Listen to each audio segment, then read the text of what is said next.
Bienvenidos a quienes se están sumando y se están conectando a esta charla de hoy día. Les damos la bienvenida desde la Fundación Altiplano de Arica, Chile. Estamos aquí en la Escuela Sarañani, ubicada en la población Maipú Oriente de Arica. Vamos a comenzar con esta charla Sarañani en torno a la conservación regenerativa. Y mientras se va sumando gente, vamos a ver un video cortito, poquito para que puedan conocer el trabajo de la fundación y para esperar a que se sume más gente.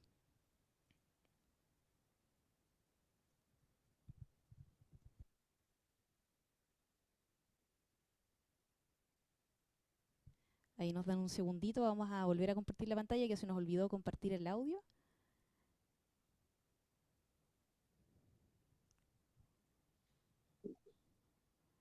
Vamos, Fernando.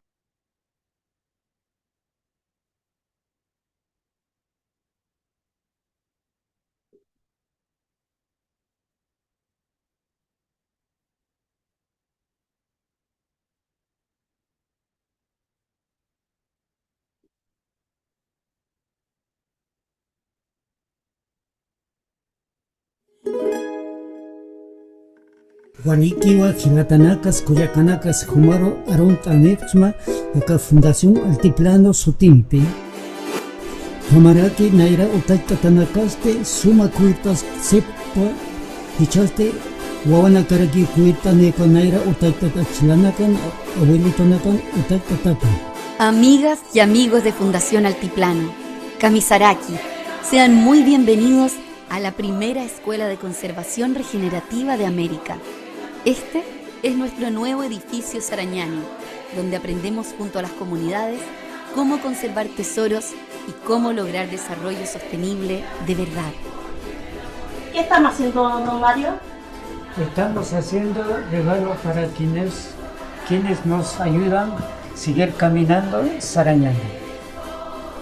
¿Qué hacemos en un día normal en la Fundación Altiplano? Conservamos, restauramos templos y pueblos tesoros junto a sus comunidades. Aprendemos. Todo lo hacemos como Escuela Sarañani, con aprendizaje compartido, juntando a especialistas con los sabios de las comunidades. Y celebramos, porque de eso se trata esta vida, de agradecer, cuidar y celebrar. Kayaya. Al cumplir 25 años, repetimos lo que nos dicen las comunidades. Aún no hemos hecho nada y estamos recién comenzando. Suena extraño cuando hemos restaurado tantos templos y pueblos de este rincón mágico de Chile y América. Pero es cierto, hoy el desafío es otro, es consolidar la misión y construir el legado que dejaremos a las nuevas generaciones de Chile y el mundo. Aquí en Arica, en la Chacra Escuela de Cotpa y en cada pueblo de la Ruta de las Misiones. Y esto no lo vamos a lograr solo con las comunidades. Te necesitamos a ti, que estás pensando en dejar algo muy valioso a los que vienen. Sarañani, caminemos.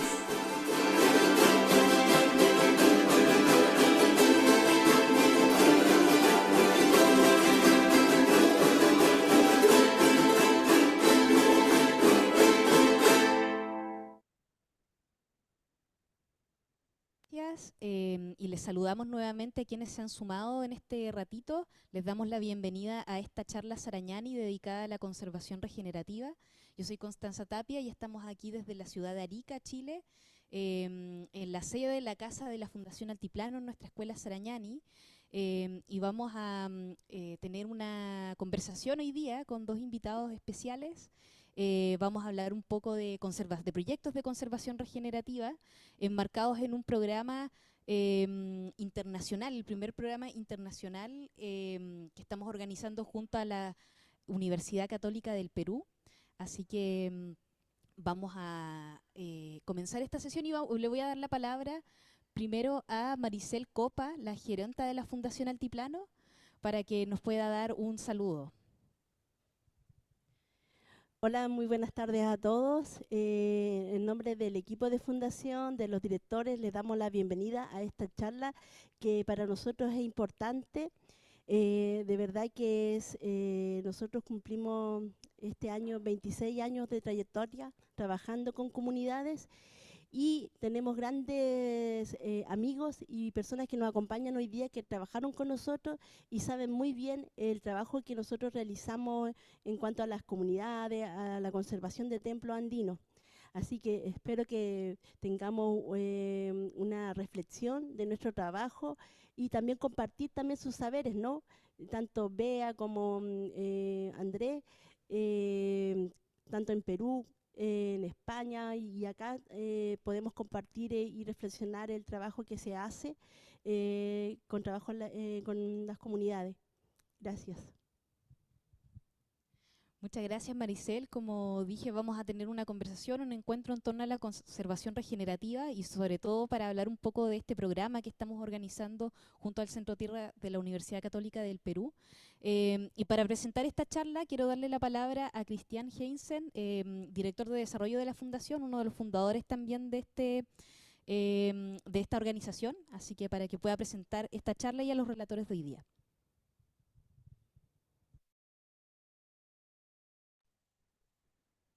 ¿Se escucha? ¿Me decís si se escucha? Sí, se escucha. Hola, muy buenas tardes a todas y a todos los que nos están acompañando. Agradecer especialmente a Andrés y a la Bea, que vienen a presentar un poco su experiencia y lo que van a aportar en este programa. Es un programa que llevamos hartos años preparando y que finalmente lo vamos a hacer con nuestros amigos del Perú, de Lima, de la Universidad Católica del Perú, que es una gran universidad y que tiene una cosa muy especial que se llama el Centro Tierra, donde ingeniería y arquitectura se unieron en torno a la investigación aplicada de construcciones de tierra. Este año nos dejó Julio Vargas, que fue el fundador junto a Sofía del Centro Tierra, y estamos un poco dedicando el programa a él, especialmente un ingeniero muy generoso, muy capo, una referencia mundial en tierra, que a nosotros como Fundación Altiplano nos ayudó especialmente cuando estábamos comenzando y teníamos el desafío de poder conservar los templos de las comunidades andinas que nos pedían ayuda para hacerlo de una manera segura, entendiendo el valor constructivo de la tierra, ¿no es cierto? El valor patrimonial, pero además la técnica, ¿no? Y entenderla bien y ver cómo se podía preservar para el futuro. Así que vamos a dedicar al nombre de Julio Vargas, gran amigo y que unió a la Fundación Altiplano con la Católica del Perú. Agradecerle a la universidad por acoger esta idea de hacer este programa y complementarlo con un cuerpo docente de primera. Ustedes pueden revisar ahí toda la información que está en el sitio del programa. Los links seguramente Constanza nos va a recordar toda esa información hasta el final de la charla. Y hoy día queríamos presentar el programa con dos de sus protagonistas, que van a ser profesores guías, ¿no? Que vamos a ser un grupo grande, internacional, de gente de varios países que tenemos en común el habernos reunido en alguna oportunidad en torno a un desafío de conservación, a lo que llamamos y que vamos a llamar en el programa y vamos a tratar de compartir con ustedes, con los que se quieran inscribir, a diseñar proyectos con valor de conservación. Y en la sesión de hoy día vamos a ver dos cosas muy distintas. La diferencia es que va a traer un arquitecta especialista en tierra muy capa como es la BEA y un consultor especialista en cocina, panadero, sobre qué está haciendo con el tesoro de la cocina tradicional en América, ¿no es cierto? Y todo en pro de un desarrollo sostenible, ¿no? Hablamos de conservación regenerativa, que es como una última versión de la conservación sostenible en comunidad que hablábamos antes. Le hemos llamado así el modelo de trabajo que Altiplano tiene hace 25 años y que queremos perfeccionar, mejorar, integrar con el conocimiento avanzado que tiene la Universidad del Perú, la Universidad Católica del Perú y el Centro Tierra. Vamos a presentar ahora a Beatriz y a Andrés, que van a hacer sus presentaciones.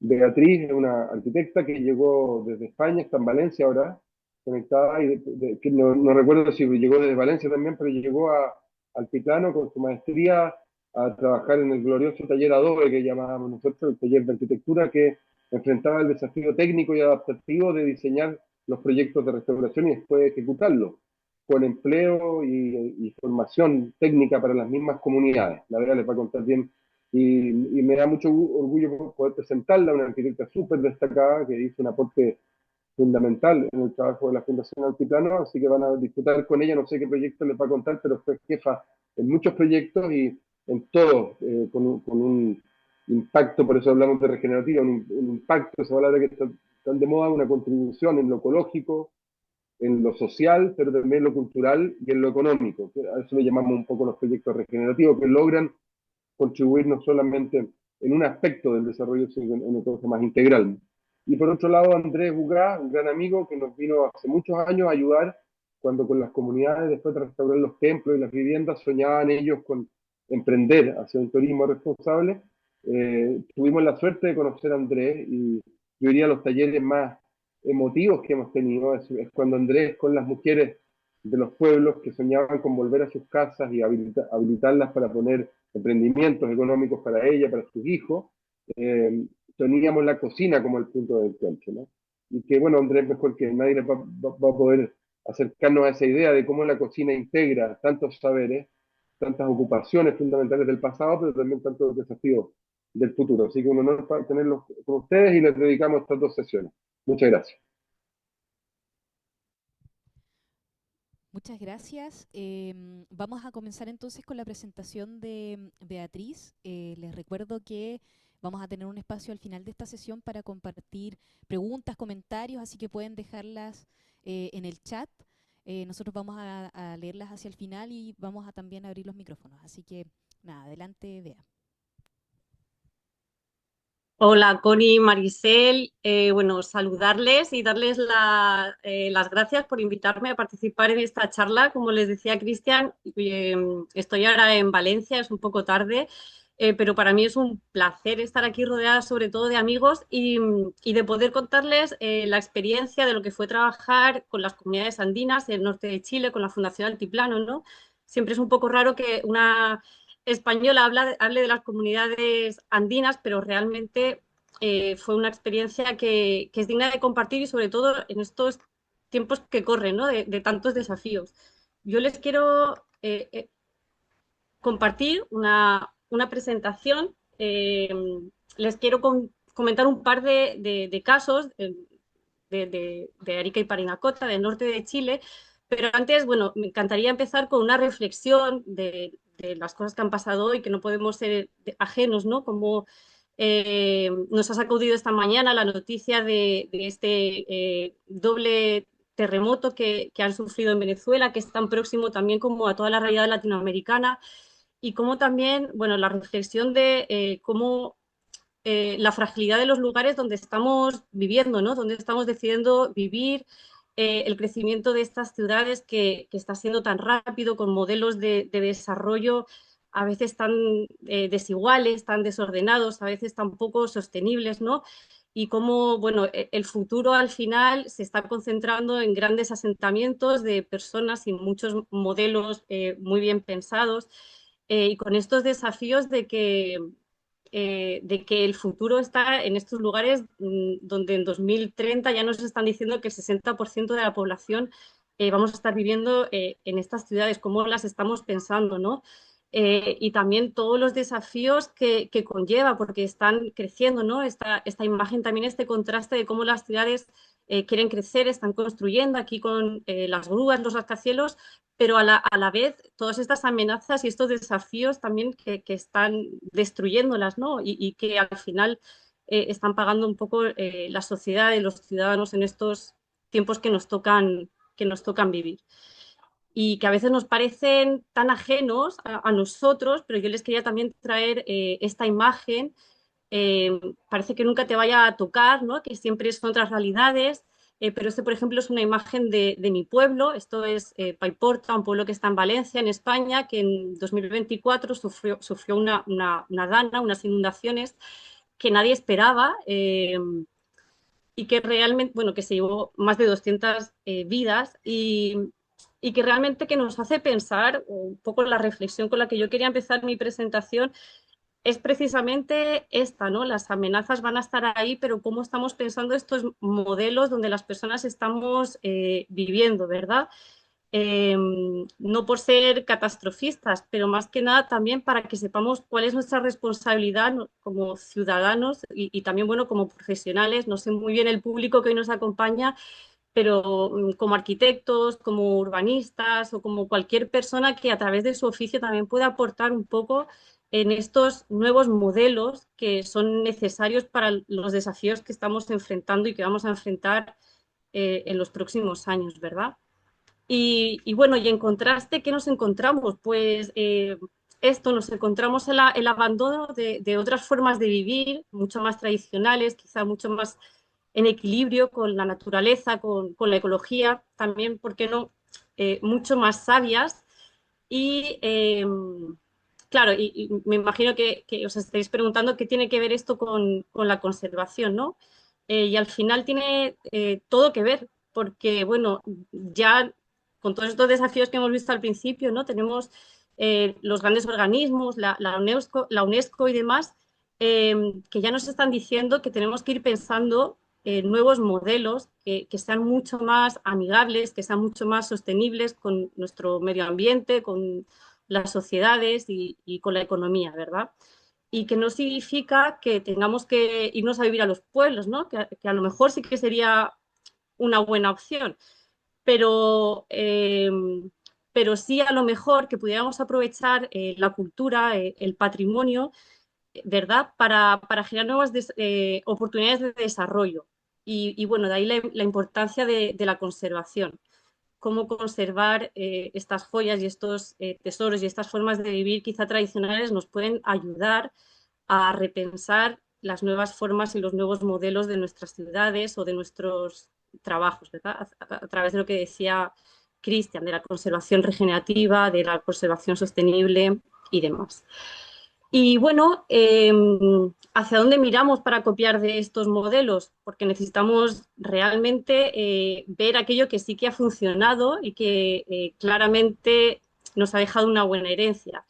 Y ahí es donde nos encontramos en el mundo andino, en toda la zona surandina, ¿verdad? Donde está la fundación, cerca quizá, no tanto donde está Andrés, pero sí que nos une.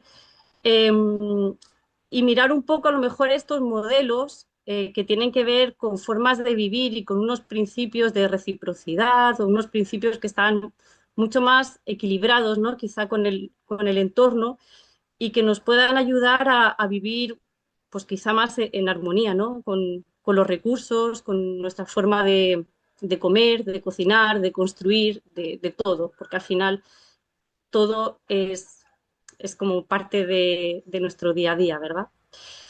Eh, vale, y aquí es donde un poco les quería contar el modelo de conservación sostenible de la Fundación Altiplano, el trabajo que llevan desarrollando durante más de 20 años en el norte de Chile, en la región de Arica y Parinacota, donde tuve la suerte de llegar ya hace varios años y de quedarme trabajando con las comunidades andinas.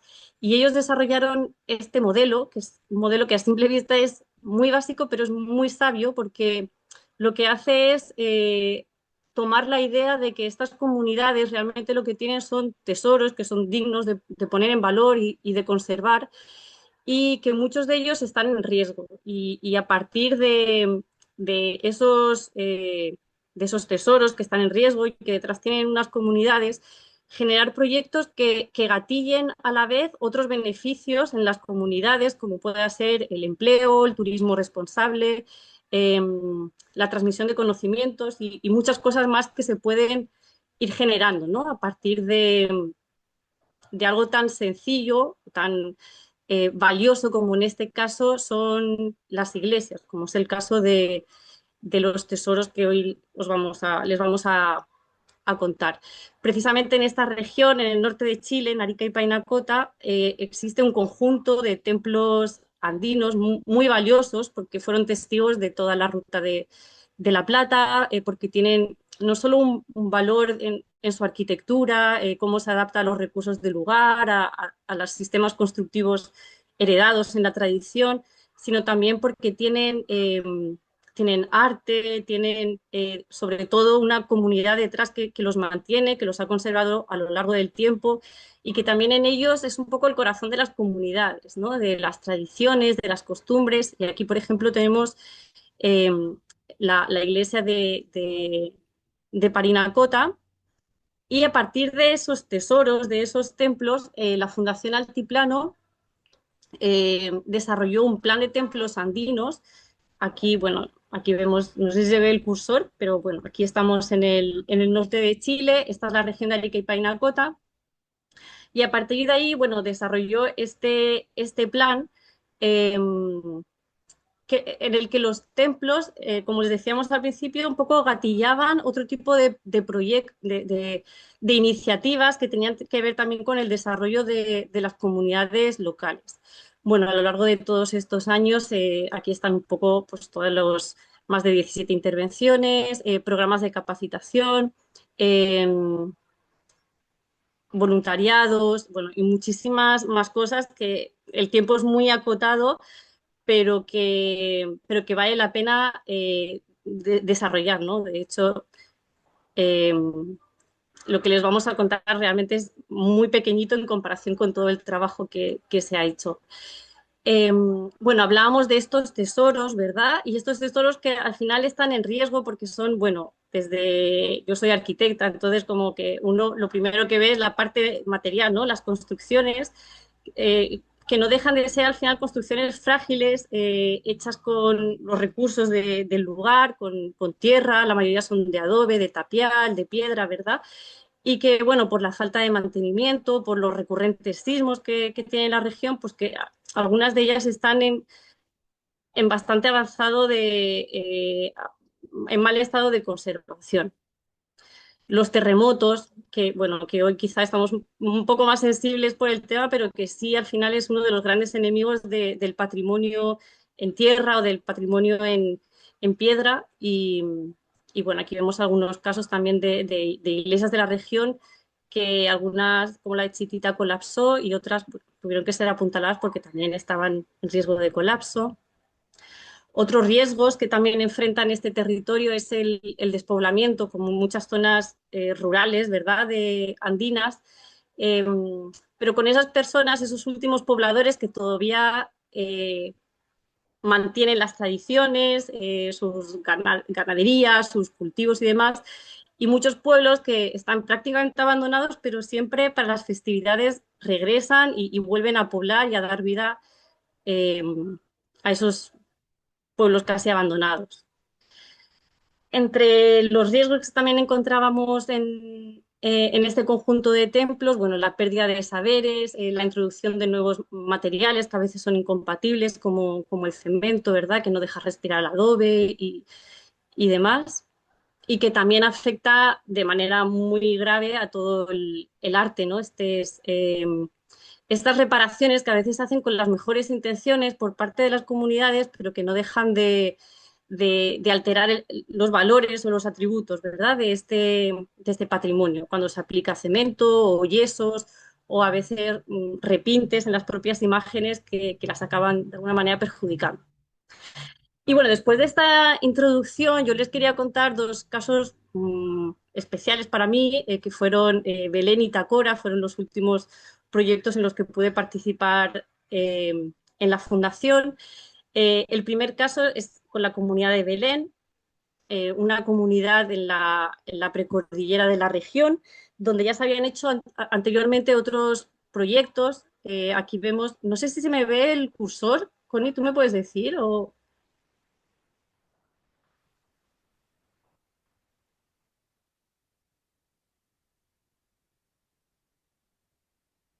No, no te escucho. No.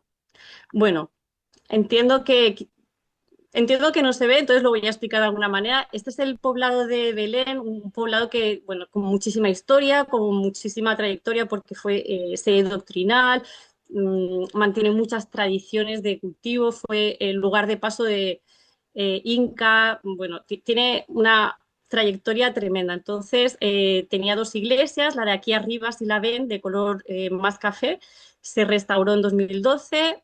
se restauraron el entorno histórico también de Belén y quedaba la iglesia de Santiago Apóstol, que la van a ver aquí abajo a la derecha, que era ya como lo último que quedaba casi por restaurar, de gran valor dentro de la comunidad, con una torre de campanario que estaba en muy mal estado de conservación, apuntalada, y bueno, realmente con muchos daños y mucha acumulación, tras mucha acumulación de terremotos y de mucha falta de mantenimiento. En 2019 se comenzó un proyecto de restauración integral con un financiamiento de la Subsecretaría de Desarrollo Regional, un programa de puesta en valor del patrimonio. Y bueno, junto con la comunidad se inició este proyecto que era un proyecto integral. Como les decíamos al principio, no solamente atacábamos la parte material, que si bien era como la que detonaba el proyecto, pero al final detrás lo que había era una comunidad que cuando nosotros nos fuéramos tenía que hacerse cargo primero del templo y segundo que esperaba también que de alguna manera esa conservación pudiera aportar algún valor más, ¿verdad? A través de lo que les voy a mostrar un poco más adelante. Estaba esta comunidad muy activa en torno a sus imágenes, a sus costumbres, unas costumbres muy fuertes, cargos tradicionales que se hacían cargo de la iglesia y demás. Y un templo también de un valor incalculable, con esta era de adobe, con una puerta de piedra barroca hermosa, con mucha iconografía que mezclaba lo europeo con lo local, realmente muy valiosa. Y también, bueno, con una recuperación de un órgano también que era parte del patrimonio sonoro que había tenido alguna vez la iglesia. Dentro de lo que es la conservación material, teníamos todas estas partidas, que al final son como las partidas típicas que tiene un proyecto de restauración en el que, bueno, obviamente al trabajar en el subsuelo había arqueología, se trabajaban las fundaciones, los muros, la techumbre, la torre de campanario, se aplicaba todo este enmayado que veis aquí abajo a la derecha, que es la geomalla, que es un refuerzo sísmico para construcciones de tierra, y bueno, y también se mejoraba en términos de instalación de iluminación, de alarma, como que también de alguna manera se mejoraba. Y además lo que eran las obras exteriores y la restauración de bienes culturales. Pero lo interesante no era la parte material, que al final, bueno, era como lo que se esperaba, ¿no? Que se hiciera, sino la parte de trabajar con las comunidades. El valor de que al final ellos sintieran de que también la restauración era una parte más dentro de los hitos de su historia y que ellos formaban parte. Entonces, bueno, ellos participaron, la comunidad se conformó un comité con los que fuimos coordinando los avances de la obra, todas las ceremonias, las costumbres que tenían que ver con cada uno de los trabajos que se empezaban y además se abrió una escuela-taller, entonces se contrataban personas de la comunidad que tenían empleo a la vez que se capacitaban en los oficios tradicionales del adobe, del techo y demás. Bueno, nos tocó la pandemia, tuvimos que trabajar en pandemia, por eso veis aquí también algunas imágenes donde vamos con mascarilla. Y bueno, lo interesante también de estos pueblos, ¿no? Es que mientras en las ciudades estábamos confinados y sin poder salir, en los pueblos realmente ellos podían eh, salir a las chacras, cultivar. Entonces, bueno, también nos dejaron una lección importante, ¿no? De otras formas de vivir. Aquí han aparecido unas rayas, no sé por qué, alguien me ha dejado unas marcas en la presentación. Y bueno, al final del programa, de los resultados de Belén, lo que se consiguió no fue solo la restauración del templo, que aquí veis una imagen del antes y el después, y de sus imágenes y de los retablos y de toda la parte material, sino que bueno, lo importante es que tuvimos otros resultados que tienen que ver con la generación de desarrollo económico y social de la comunidad, que fue la contratación de 25 personas de la comunidad que se capacitaron y que luego también pudieron seguir a cargo del mantenimiento, contratar los servicios locales de alimentación, alojamiento y demás, hacer con ellos voluntariados para un poco reactivar también esos trabajos comunitarios que se tenían antiguamente en las comunidades y y que de alguna manera se van perdiendo con el despoblamiento y la falta de personas jóvenes. Y bueno, eso fue como la parte más valiosa, ¿verdad? Que ellos se sintieran parte del proceso, que ellos lo sintieran como propio para luego poder hacerse cargo del templo, de su mantenimiento, también quizá de generar otro tipo de empleos, de turismo responsable y demás, ¿no? Y el segundo caso, no sé cómo vamos de tiempo, y el segundo caso que les voy a... Ya estamos ¿Sí? casi en el tiempo, pero démosle nomás. Vale, pues lo voy a hacer súper rápido, Connie. Y el segundo caso que les voy a comentar es el de la comunidad de Tacora, una comunidad muy pequeñita ahí en las faldas del volcán Tacora, que ven ahí arriba, cerquita del tripartito con Perú y con Bolivia. Una comunidad en la que habíamos trabajado en 2011 y 2012, trabajando en la iglesia que se restauró, con una comunidad también, como les digo, bastante activa y un lugar que, al igual que Belén, compartían que habían sido un lugar por donde habían pasado desde los incas, la Ruta de la Plata, un lugar muy valioso y que no entendíamos cómo no se le podían dar nuevas oportunidades bueno, a este lugar que tenía desde valor histórico. Había pasado por aquí el tren más alto del mundo en algún momento, entonces había que de alguna manera ponerlo de valor. Y detrás estaba esta comunidad que era muy activa, vivían poquitas personas en el día a día, pero realmente cuando se activaban para las fiestas, el pueblo revivía y aquello era una explosión. Esto es lo que nos encontramos, bueno, un poco como en el caso de Belén, la excusa siempre es la parte material, la conservación de estas construcciones, en este caso eran de tapial, de tierra, y las encontramos algunas de ellas en muy mal estado de conservación. Se desarrolló un proyecto para poder restaurar las fachadas y aprovechar también de no solo las fachadas, sino de algunos prototipos que pudieran servir para hacer emprendimientos de turismo responsable y sostenible. Entonces, bueno, al final desarrollamos un proyecto que tardó 8 meses de ejecución y al final se dejó un perfil que no deja de ser un proyecto para seguir adelante como siempre detrás de un proyecto que venga otro, ¿no? Que deje como una semillita para el futuro. Estos son, bueno, aquí una imagen de cómo se levantaron los muros de tapial y con los criterios siempre de sostenibilidad, de trabajar con las comunidades, de seguridad y de escuela-taller, siempre con las comunidades. Y bueno, al igual que en el caso de Belén, también acompañado de las ceremonias que tenían que ver con las costumbres tradicionales y con las oportunidades de generar empleo y servicios dentro de la comunidad. Eh, Entre los resultados más bonitos del proyecto fue que estos son el equipo de trabajo, algunos eran de maestros de la Escuela de Conservación Sarañani, de la Fundación, y que con la gente de la comunidad, bueno, generaron un equipo súper bonito que enfrentaron desafíos de verdad muy fuertes en cuanto a clima y sobre todo la parte técnica. Y lo bonito es que algunos de los capacitados, después de esta experiencia, ellos desarrollaron su propio emprendimiento con una constructora que se llama Pachacuti, ¿no? Para enfrentar estos mismos desafíos de conservación patrimonial y de restauración de viviendas en el altiplano. Bueno, aquí vemos también el tema de la geomalla para reforzar sísmicamente con todo lo que aprendimos de nuestro maestro Julio Vargas. Y bueno, también bonito de todos los proyectos, también a veces aparecen como estos tesoros que nos regalan. En este caso fue la caruna, que fue una técnica para cubrir los cielos de las viviendas que se había hecho tradicionalmente y se había perdido. Y bueno, se rescató para poder utilizarlo en alguno de los prototipos.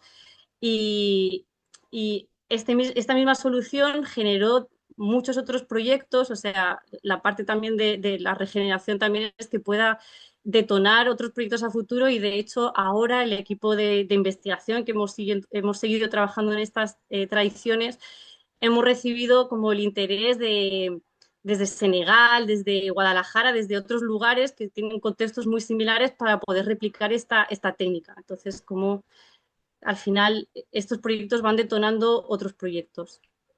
Y bueno, este es el resultado de cómo al final quedó el pueblo, cómo quedó alguno de los prototipos. Este es el de la señora Elba, que se convirtió en un taller de artesanías de lana de alpaca. Y aquí un poco la imagen del pueblo con el volcán. Sabemos que se han desarrollado algunas actividades que tienen que ver con deportes extremos, con turismo más cultural. Si quieren más información del proyecto, se publicó también un libro que es El último Malku, que lo pueden encontrar en las publicaciones de la Fundación Altiplano. Y ya para cerrar, y no me enrollo más, simplemente dejar esta reflexión de estos proyectos que les hemos compartido hoy aquí, ¿verdad? De cómo podemos empezar a pensar en otros modelos de habitar y de hacer que este mundo quizás sea un poco mejor, ¿no? Para lo que vamos a dejar para el futuro. Así que con eso muchas gracias. Le doy la palabra a Andrés. Andrés, por favor. Muchas gracias, Bea. Súper reto, me deja Bea. Buena, felicitaciones, Bea, qué gusto. Bueno, un placer saludarlas, veo a varios amigos acá. Eh, yo voy a ir directamente a la presentación. Este, muero por contarles dos temas. Voy a empezar con el Callao, ojalá que me alcance el tiempo, sino dejar pretexto para cuando empecemos ya el curso taller. Eh, Varias cosas, ¿no? Yo creo que es importante hablar de esta conservación regenerativa en un contexto que bien lo ha reseñado Bea. Sin embargo, también ver que mucho de lo que los que conocemos y tenemos la suerte de conocer el trabajo de la Fundación, parte también de una inconformidad. Yo creo que ese sentar posición sobre lo que tú ves, sobre este tesoro o el conjunto de personas que vemos nosotros que conviven con un contexto de clara desigualdad, nos provoca a nosotros tomar una posición. Entonces, mucho de lo que les voy a contar, y coincido con Bea en lo que ha presentado, está relacionado a la necesidad de generar algún cambio desde lo que vemos en el territorio. En el Callao, y voy ya directamente al territorio que nos ha tocado trabajar juntos, hablar de pesca, cocina y desarrollo territorial, lo hacemos básicamente desde la posibilidad concreta y real de generar una conservación a varios niveles.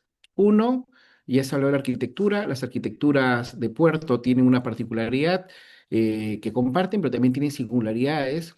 El arte urbano, el tema que está relacionado sobre todo al mural, al graffiti. En el caso del Callao está vinculado a la salsa, pero sobre todo en el caso del Callao está vinculado a un bien cultural del cual los peruanos nos sentimos muy, muy orgullosos. Y ese bien cultural tiene que ver con la cocina. Entonces empezamos a escoger cuáles son los elementos, las fichas confiables, el lenguaje con el cual vamos a hablar desde el territorio a otros territorios. En el Perú y en Latinoamérica, cuando hablamos de cocina o desde la cocina, tenemos una posibilidad de captar rápidamente la atención. Básicamente, en este contexto de crecimiento que hemos visto en la gastronomía a nivel latinoamericano, esta contradicción habita dentro de casi todas las cocinas y movimientos gastronómicos en Latinoamérica. Un crecimiento gastronómico importante, pescadores artesanales, agricultores familiares, fuera de la foto. El FIDA, que es el Fondo Internacional de Desarrollo Agrario, quiso responder si es que la cocina tiene el poder de articular o de generar cambios en los territorios y que beneficien a los agricultores familiares, a los pescadores artesanales, a los transformadores, queseros, mieleros, chicheros, panaderos, sahumadores, gente que trabaja pues en charcutería, etcétera, estos tesoros. Y se trabajó en 3 países, 16 casos, y se llegó a una conclusión interesante. Y es que la cocina puede ser, de hecho, es un eje y es un lenguaje que puede vincular a un territorio, unificar e incluir, siempre y cuando lo entendemos como una herencia. siempre y cuando lo entendemos como un patrimonio, lo entendemos como un legado o como ese tesoro que bien nos decía Bea. Si entendemos que la cocina trasciende al hecho gastronómico y te permite hablar de un territorio, de su vulnerabilidad, pero también de otros bienes culturales como la música, como la arquitectura, como la literatura, como el cine, en fin, si eso pasa, hay posibilidades de hablar realmente que la cocina puede generar una transformación. Pero también, importante en los casos que vimos, es que los casos, y esto me lleva mucho al trabajo que he conocido de la fundación, está relacionado a pequeñas victorias tempranas en tramos de trabajo a mediano y a largo plazo. Entonces, plantearnos el proyecto gigantesco que cambia el territorio generalmente genera una enorme frustración y perdemos la poca credibilidad que se tiene muchas veces cuando uno parte de una ciudad como Lima, en el caso del Perú, ¿no? Importante también ver que cuando nosotros planteamos la cocina en el medio, podemos realmente tocar otros temas de manera natural. Ya lo había dicho, pero acá en esta lámina lo que sí quería resaltar era la posibilidad concreta y real de que se visibilicen a los llamados artesanos gastronómicos, culturales, no solamente cocineros, sino también, en este caso, guardianes de la biodiversidad, que son pescadores, agricultores y gente que trabaja en estos productos, ¿no? Tuvimos la oportunidad, y acá estamos varios de los que fuimos partícipes en este evento, el 2023, de hablar de conservación en el Callao. Y traigo a colación esto porque este evento generó un cambio importante. Y no lo digo porque estén mis amigos de la fundación, sino porque cuando vengan acá nuevamente van a ver que algunas cosas cambiaron. Y poner en valor el tema cultural y al pescador en el medio generó algunos cambios que se los voy a mostrar. Este fue un afiche lindísimo, van a verlos en muchos restaurantes cuando vayan y estoy seguro que los están esperando. El Callao, como ven ustedes acá, arriba hasta Lima, es nuestra punta que uno ve desde el mapa y cuando uno va aterrizando y va llegando al Perú. Y vemos estas pequeñas embarcaciones que son de pescadores artesanales que nos hablan sobre todo de un diseño particular que lo recibieron de los italianos y una influencia importante, no solamente en la pesca, sino también en el fútbol, sino también en la panadería, que es un tema que a mí me llevó por primera vez al Callao, digamos, para quedarme como casi un residente, ¿no? La fuerza que la cocina puede tener se da sobre todo si es que nosotros la contamos desde gente. La cocina no funciona como un poder conectivo si es que hablamos en abstracto, si es que decimos, ¿cuál es el futuro de la cocina del Callao, del Perú, de Chile o de España? Cuando hablamos, ¿cuál es el futuro de las personas y las familias que actualmente están detentando este bien cultural? El tema cambia. Cuando decimos, ¿cuál es el futuro de la pesca artesanal? No, ¿cuál es el futuro de Josué? ¿Cuál es el futuro de Perochena, de Giuseppe, de Lidia, de las familias? El tema empieza a cambiar y realmente se empieza a dinamizar el asunto. Acá, por ejemplo, ¿no? Vemos Giuseppe Lidia, que nos encanta contar la parte y la historia de Italia desde una pareja que representa mucho y atrás tiene a su esquina memorable donde vende, entre otras cosas, el pan con pejerrey, nos habla y nos da la posibilidad de contar el territorio, de recorrer el territorio desde historias de verdad que trabajan sobre todo el tema de la pesca artesanal. En este caso, ellos trabajan con un producto que lo compartimos en casi todo el Pacífico, que es muy de la pesca artesanal y que con esto generan maravillas como estas, ¿no? Desde el pan con pejerrey, los ceviches de vereda, en este caso de combi, y desde un pan con pejerrey tenemos la posibilidad de contar parte de un tramo importante de la historia y de una dinámica cultural que es la pesca artesanal. Podemos encontrar ahí en este pan no solamente un sabor rico, sino también técnicas como la tempura. Y uno se pregunta, ¿qué hace una tempura japonesa en el Callao? En las conversaciones con los pescadores, sobre todo con los más longevos, nos hablan también de haber compartido con pescadores de otros lugares como los japoneses y la gran cocina Nikkei de este país, la cocina que ahora ha crecido mucho y nos sentimos muy orgullosos, tiene que ver también con un origen de la llegada de los italianos y de los japoneses en el primer puerto. Entonces, Pero no solamente quedarnos en la idea de tener un producto rico, sino cómo esto nos puede llevar a otras representaciones culturales y expresiones gastronómicas como el chupe de pescado que se tiene, ambos platos de pescadores, aquí está el pan con pejerrey para que nos provoque un poco más, pero imagínense que nosotros le damos ese doble clic y empezamos a hablar ya de quiénes hacen posible esto, de los pescadores artesanales y en el caso de otros territorios, como bien nos decía Bea, de la agricultura familiar. Y ver que, por ejemplo, en el caso de los pescadores del Callao, el 2023, el mismo año que hicimos el evento Sarañani en el Callao, el Perú recibió un reconocimiento UNESCO del ceviche como obra maestra de la humanidad. Enorme oportunidad de hablar del pescador y de nuevo pusimos la foto primero del cocinero con el gorro blanco alto y el pescador no salió y el pescador artesanal esperaba su momento y estamos seguros que va a llegar. Pero también importante decir que hace 30 años habían el doble de familias pescadoras. La pesca artesanal del Callao es la pesca más longeva que tiene el Perú. La mitad de ellos tiene al menos 30 años en el oficio y solamente 1% de ellos tiene plan de retiro, un 4% de ellos tiene seguro y ya no pescan como pescaban antes.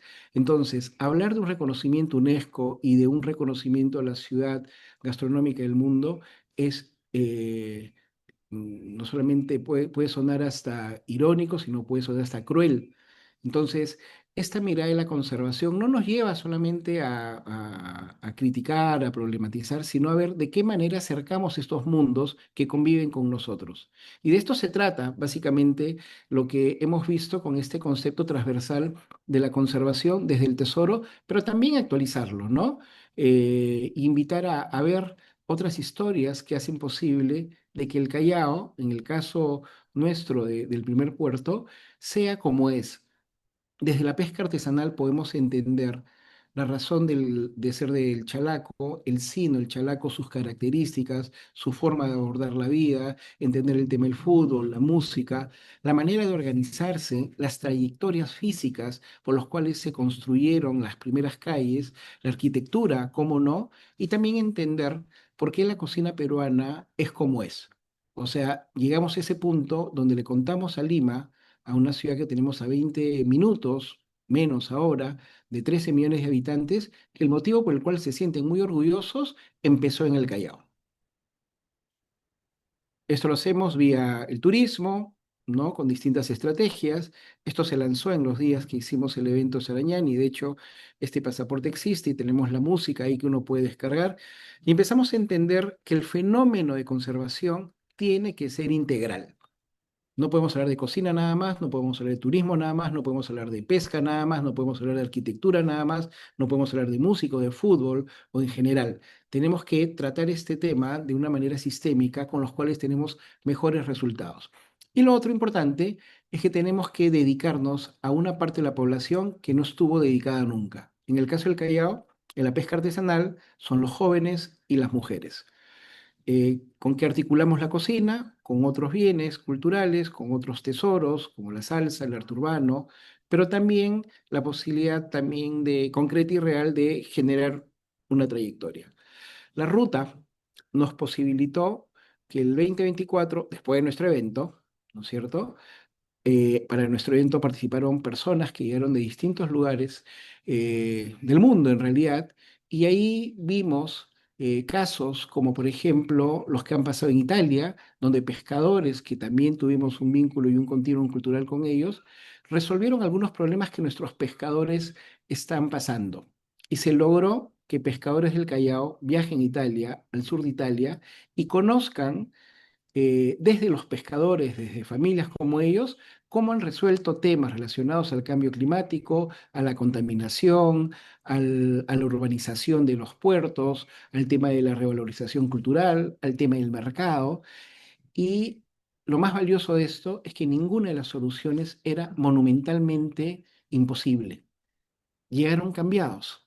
Actualmente los pescadores del Callao tienen 3 hectáreas de área acuática. Todavía, como bien lo dijo Maricela al inicio, aún no hemos hecho nada.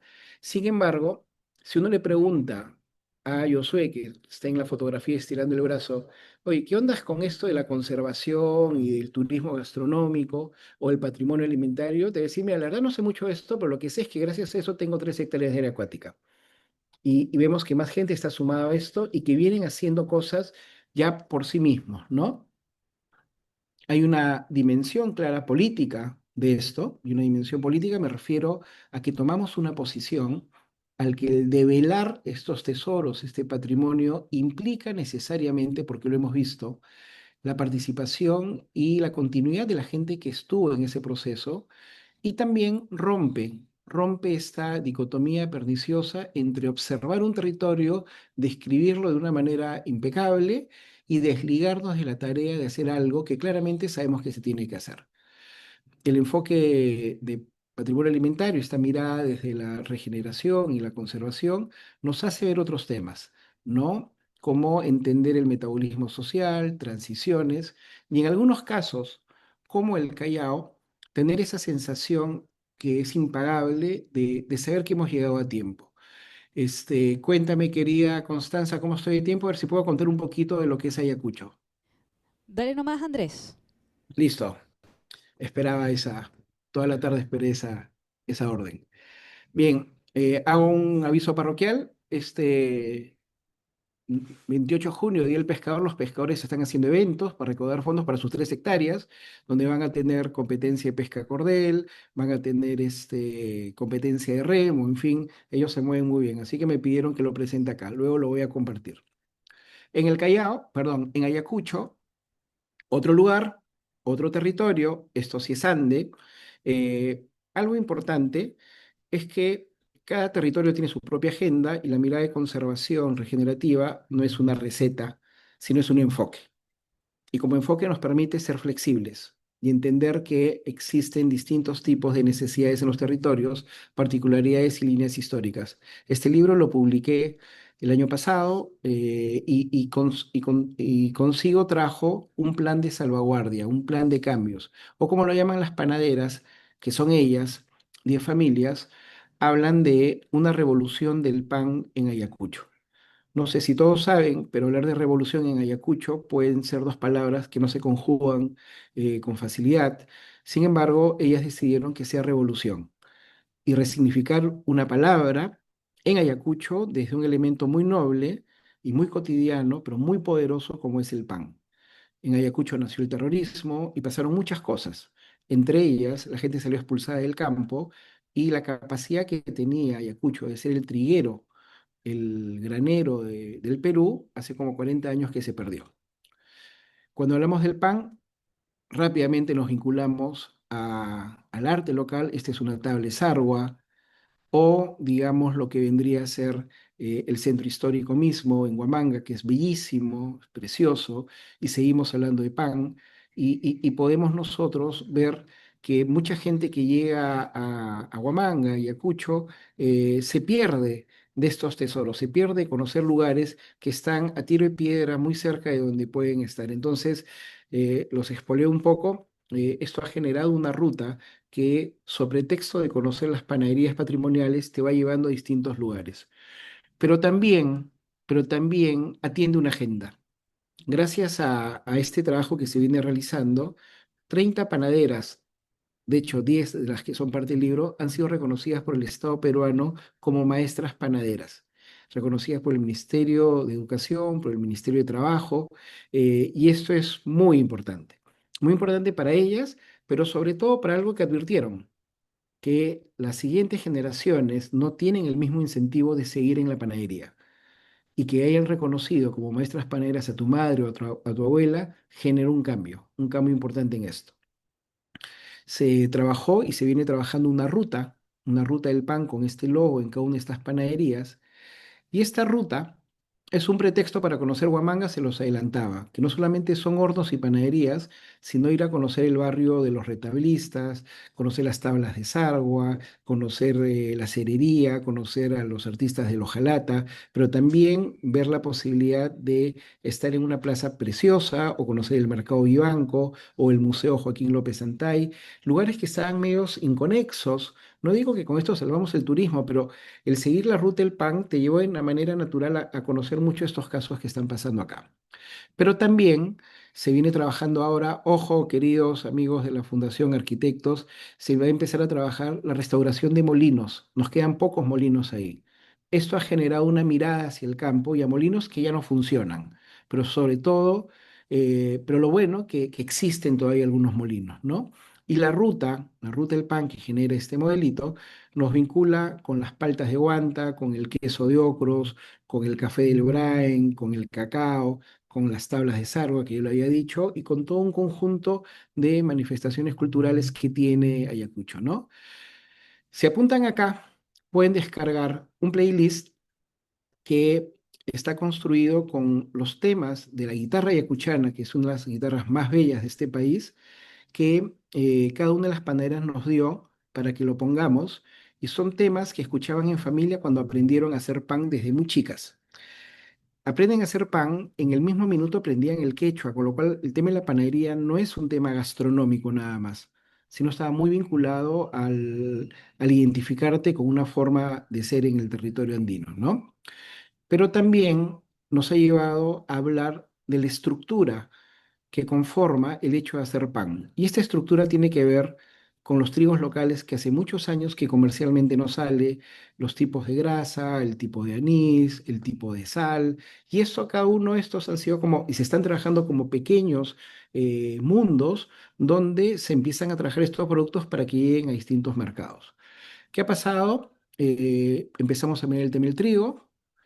En diciembre pasado empezamos a trabajar con una comunidad, la cooperación técnica ingresó acá, 21 familias, 10 hectáreas, se compraron los trigos, se les entregó trigos que han sido seleccionados por el INIA, Ministerio de Agricultura.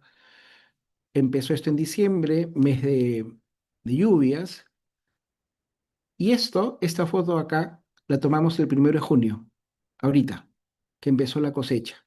Y esta cosecha de trigo va a generar harina que va a llegar en este tipo de sacos que lo diseña un molino que se ha comprometido mucho con esto para las panaderías artesanales de Lima o de las grandes ciudades. Esto es bien importante para nosotros porque no solamente significa recuperar un cultivo después de muchos años comercialmente, sino que ha activado toda una dinámica en los valles, donde están los molinos, donde están las chicherías, porque con la chicha se hacía el pan cuando no había levadura comercial, hasta antes del año 50 no había levadura comercial, con lo cual la construcción y el complejo de trigos, molinos y chicherías era parte y está siendo reactivado esto y ha generado un cambio concreto que todavía no podemos decir que cantemos victoria, pero se está dinamizando en esto a mucha gente de la población. Productores locales, mujeres del mundo rural, panaderas, recentrar en la mujer, ver otros productos que gracias al pan se pueden visibilizar, otros mundos como el arte y la música, y sobre todo seguimos hablando de que la cocina puede generar cambios, pero sí, solo sí se entiende como un patrimonio, un legado, una herencia o un tesoro, como se dijo, ¿no? Eso era todo. Muchísimas gracias, Andrés, y también Beatriz por sus presentaciones. Vamos a dar un espacio ahora para recibir preguntas, comentarios. Siéntanse en libertad de abrir sus micrófonos también para poder conversar. No sé si alguien quiere ¿Puedo hacer comentar o una preguntar pregunta, algo. Connie? ¿Sí? ¿Se escucha bien o no? Sí, ¿Me se estoy sin escucha bien. audífono? Ya. Mira, mi pregunta, bueno, saludar a la Bea que está allá, mi querida hermosa. Saludos.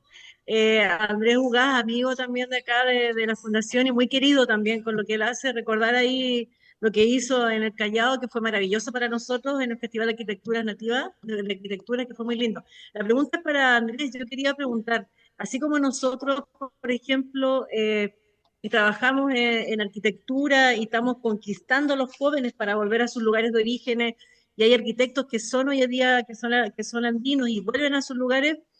En la panadería quería preguntar, que es como el fuerte de ustedes también, ¿hay jóvenes que siguen esa tradición? ¿Hay gente joven dentro de tu grupo que quiere seguir con eso, hijos de las personas que son panaderos antiguos? Eso me produce un poquito ¿cómo se llama? para saber, ¿no? De inquietud un poquito, en lo que tú estás, en el rol que tú estás cumpliendo hoy en día. ¿Se entiende la Vale, pregunta, no? ¿Más o menos? clarísimo, Carol, clarísimo. Qué gusto saludarte. Te esperamos en el Igual. Callao. De Bien, todas maneras.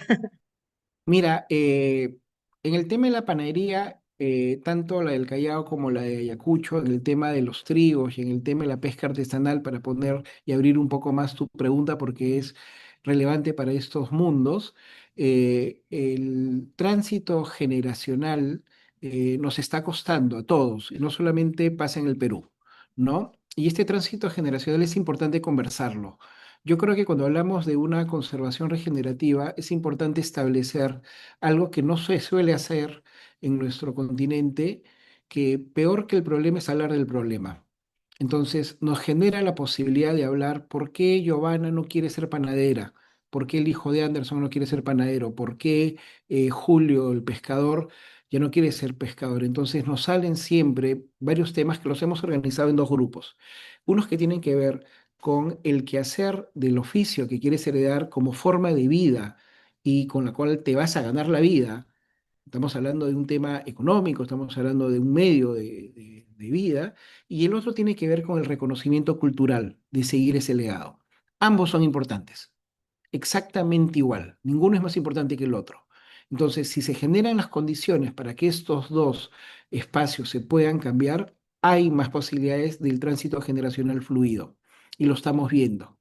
Las panaderas en Ayacucho no quieren ser panaderas porque vieron a su madre trabajar de madrugada, porque se doblaban la espalda amasando a mano usando una faja, porque tenían que hornear en hornos de leña que les daba el humo acá, y una serie de cosas, y nos pasa con todo. Entonces a veces romantizamos el tema del sufrimiento, cuando tenemos otros casos en el mundo, como lo que vieron en Italia, por ejemplo, que la tecnología estaba al servicio del legado tradicional y de ese tesoro, y no pasaba nada, y seguías siendo pescador artesanal, y tus hijos podían seguir siéndolo. Entonces, ahí yo creo que es importante, has abierto un tema interesantísimo de conversación y mirar cómo eso se puede ir abordando.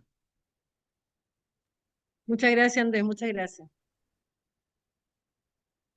Interesante lo que dices porque también va muy en línea de el modelo de conservación que queremos promover desde este programa es la conservación desde el valor, ¿no? No desde el daño, que es como bien dicen, ¿no? Es como se tiende a pensar en el daño, en el problema y no necesariamente en el valor, ¿no?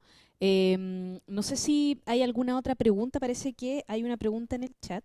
Voy a leerla. Dice, ¿cuál es la percepción para, creo que es para ambos, para Andrés y para Bea, cuál es la percepción de las comunidades con respecto a la sostenibilidad de los proyectos de conservación llevados en los territorios?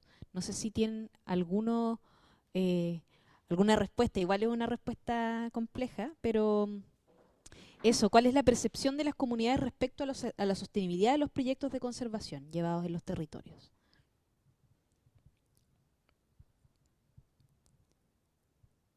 Yo Bea o puedo Andrés. mencionar, si gustas, vea, y después yo, Adelante, Andrés. Sí, ¿sí? dale. Mira, yo creo que tenemos que, y lo hablo enteramente desde mi experiencia, partir que lo primero que se tiene que generar es la confianza, porque tenemos un pasivo que aunque no lo hayamos producido, lo tenemos. O sea, cuando llegamos a un territorio, claramente hay un tema de poder que tenemos que asumirlo. Existe, digamos, una posición privilegiada y esto genera desconfianza. Entonces, en la medida en la cual nosotros podemos mimetizarnos a sus planes propios de conservación que los tienen, el tema va cambiando. Y podemos hablar de sostenibilidad, y podemos hablar de conservación regenerativa, y etcétera. Cuando llegué a Ayacucho hace 2 años a trabajar el libro, me fue muy difícil establecer vínculos con las familias panaderas que ahora son como mi familia. Y me lo dijeron después, ya en la confianza. Uno, eres varón; dos, eres limeño; tres, eres panadero; cuatro, eres empresario. Entonces, claramente creíamos que nos querías robar las recetas. Y tenían toda la razón de creer eso. Entonces, felizmente soy panadero y nos pusimos a hacer pan y ahí se generó la magia y los vínculos, pero también algo importante que lo he visto en el Callao, que también pasó igual, tiene que ver con que usen ellos el micrófono propio, sean parte de la agencia propia de lo que va a ser su plan de conservación. Y yo creo que por ahí va el tema. No digo que con esto está todo resuelto, pero es fundamental que asumamos que hay que generar confianza, tienen que usar la voz y que nuestros planes tienen que ser mimetizarnos al plan que ellos han identificado, ¿no? Sí, bueno, yo solamente reafirmar lo que dice Andrés. En mi caso, llegar a las comunidades fue como, eres extranjera, eres mujer y en aquel tiempo era más joven, entonces siempre como que lo ven como un agente externo. Entonces, la idea de los proyectos, en realidad es que ellos, como yo les explicaba un poco el trabajo de la fundación, que se sientan, que las comunidades al final sientan que nosotros somos la unidad técnica, pero que los proyectos, los tesoros y la necesidad realmente tiene que surgir de las propias comunidades. Nosotros solo ser como un medio, ¿no? Más que el fin. Y sobre todo el tema de la gobernanza. Hablaba Andrés de, hay un tema político realmente que es importante, pero también un tema de las gobernanzas de las propias comunidades que también hay que trabajar y que desde los proyectos también un poco hay que apoyar para que esas gobernanzas, esos liderazgos que a veces están un poco más débiles en las comunidades también resurjan y aparezcan nuevos liderazgos jóvenes y que tomen estos proyectos y al final es la única manera de que sean sostenibles, ¿no? De que ellos se empoderen de los proyectos y las nuevas generaciones los lleven a cabo.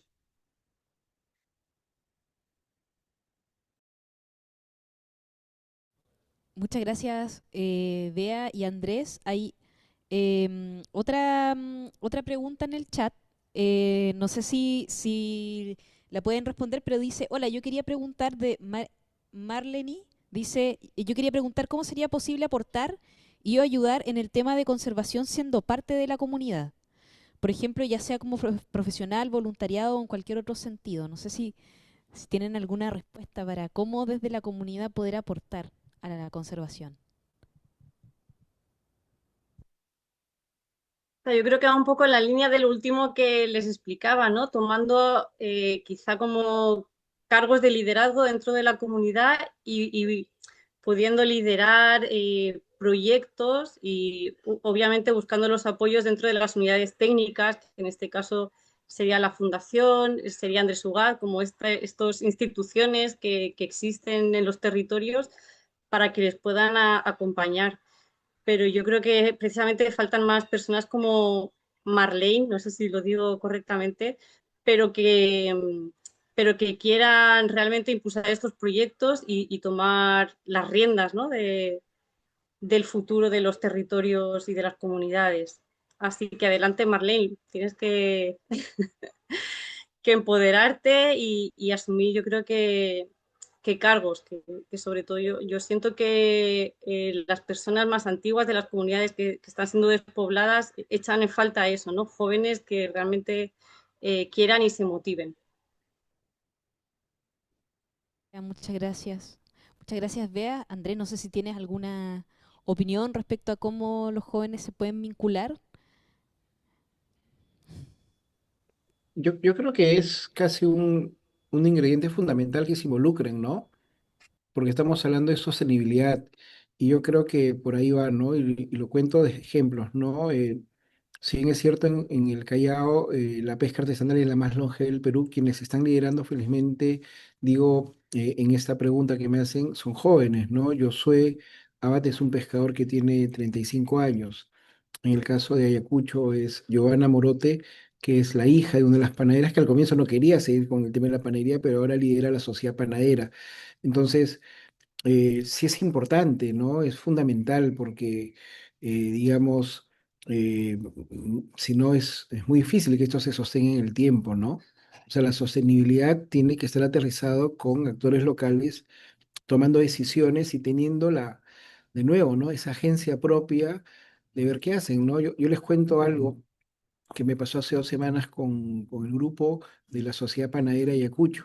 Ellas ya postulan a fondos, tienen su propia agenda, tienen, digamos, sus eventos, etcétera, y me llamaron para decirme que habían ganado un fondo para poder aprender panes con masa madre y llevarlo al tema de la panadería ayacuchana. Y me llamaban para decirme que me estaban contratando.